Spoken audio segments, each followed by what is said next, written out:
মূলত এটাই হচ্ছে চর কিশোরগঞ্জ। চর কিশোরগঞ্জের এটা হইতেছে চর এলাকা।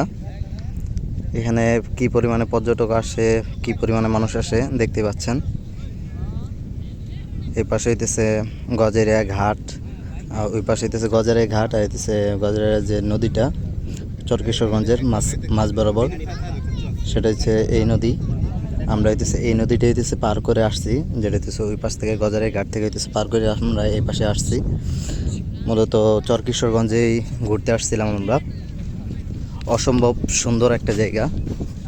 এখানকার বলার মতো না, এটা আসলে অসম্ভব রকমের সুন্দর একটা জায়গা। অনেকটা দেখতে কক্সবাজার যে বিচ, অনেকটা ফিল আসে ওরকম। যারা এখানে আসতে চান তারা আসতে পারেন। দেখতে পাচ্ছেন এইখান থেকে মানে জাস্ট আপনি পিছনের দিকে যত দূর দেখবেন না, অসম্ভব সুন্দর একটা জায়গা। এই ঢেউটা আসতেছে, ঢেউটা যে শব্দ হইতেছে, যে এগুলো যদি না থাকতো তাহলে একদম কক্সবাজার একদম ফিল হইতো, একদম পরিষ্কার থাকতো। মাঝে মাঝে এখান থেকে যে একটা শব্দ আসে, নদী যে একটা শব্দ আসে পানির ঢেউয়ের, একদম মনে হয় যেন কক্সবাজারে আসছে আমরা। আর দুই একটা মাঝে মধ্যেই আপনারা দেখতে পারবেন এখান থেকে জাহাজ যাবে, ফেরি যাবে, ট্রলার যাবে। এটা কিছুক্ষণ পর পরই এতেছে আমরা আপনারা দেখতে পারবেন। এই যে একটা ট্রলার যাচ্ছে।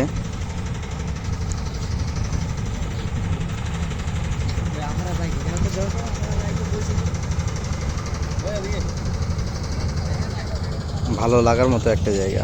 আপনারা চাইলে হইতেছে এখানে আসতে পারেন খুবই অল্প টাকায়।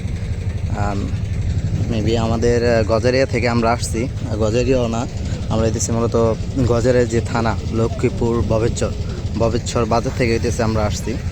আর এখানে আমাদের আপ ডাউন আসা যাওয়ার যে খরচ, সেটা প্রায় অ্যারাউন্ড 1 থেকে 150 টাকার মতো আর কি লাগবে।